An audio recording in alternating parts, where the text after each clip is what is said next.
ಒಂದು ಸಣ್ಣ ಹಳ್ಳಿಯಲ್ಲಿ ಅರುಣ್ ಎಂಬ ಹುಡುಗ ವಾಸಿಸುತ್ತಿದ್ದ.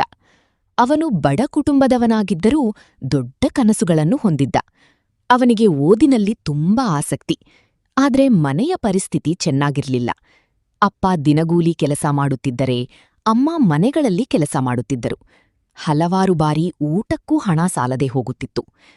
ಅರುಣ್ ಶಾಲೆಗೆ ಹೋಗುವಾಗ ಹಳೆಯ ಚೀಲ ಮತ್ತು ಹರಿದ ಚಪ್ಪಲಿ ಧರಿಸುತ್ತಿದ್ದ. ಕೆಲವರು ಅವನನ್ನು ನೋಡಿ ನಗುತ್ತಿದ್ದರು. ನೀನು ದೊಡ್ಡವನಾಗಿ ಏನು ಸಾಧಿಸುತ್ತೀಯಾ ಎಂದು ಹಾಸ್ಯ ಮಾಡುತ್ತಿದ್ದರು. ಆದ್ರೆ ಅರುಣ್ ಎಂದಿಗೂ ಮನಸ್ಸು ಬಿಡಲಿಲ್ಲ. ಅವನು ಪ್ರತಿದಿನ ತನ್ನೊಳಗೆ ಒಂದೇ ಮಾತು ಹೇಳಿಕೊಳ್ಳುತ್ತಿದ್ದ, ನೆವರ್ ಗಿವ್ ಅಪ್. ನಾನು ಒಂದು ದಿನ ಯಶಸ್ವಿಯಾಗುತ್ತೇನೆ. ರಾತ್ರಿ ಮನೆಗೆ ವಿದ್ಯುತ್ತಿಲ್ಲದ ದಿನಗಳಲ್ಲಿ ಬೀದಿ ದೀಪದ ಕೆಳಗೆ ಕೂತು ಓದುತ್ತಿದ್ದ. ಮಳೆ ಬಂದರೂ ಚಳಿ ಇದ್ದರೂ ಅವನು ತನ್ನ ಗುರಿಯನ್ನು ಮರೆಯಲಿಲ್ಲ.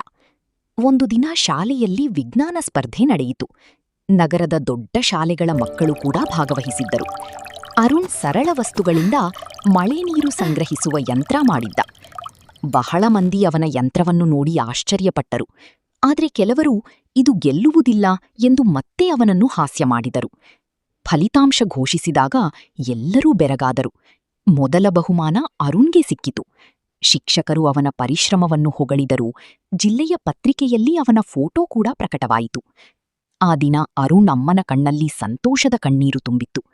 ಅಪ್ಪ ಹೆಮ್ಮೆಯಿಂದ ನನ್ನ ಮಗ ದೊಡ್ಡವನಾಗುತ್ತಾನೆ ಎಂದರು. ವರ್ಷಗಳು ಕಳೆದವು. ಅರುಣ್ ದೊಡ್ಡ ವಿಜ್ಞಾನಿಯಾಗಿ ಬೆಳೆದ. ತನ್ನ ಹಳ್ಳಿಯಲ್ಲಿ ಬಡ ಮಕ್ಕಳಿಗಾಗಿ ಉಚಿತ ಶಾಲೆಯನ್ನು ಆರಂಭಿಸಿದ. ಶಾಲೆಯ ಗೋಡೆಯ ಮೇಲೆ ಅವನು ಒಂದು ವಾಕ್ಯವನ್ನು ದೊಡ್ಡ ಅಕ್ಷರಗಳಲ್ಲಿ ಬರೆಯಿಸಿದ್ದ, ಜೀವನದಲ್ಲಿ ಎಷ್ಟು ಕಷ್ಟ ಬಂದರೂ ಕನಸುಗಳನ್ನು ಬಿಡಬೇಡಿ, ನೆವರ್ ಗಿವ್ ಅಪ್.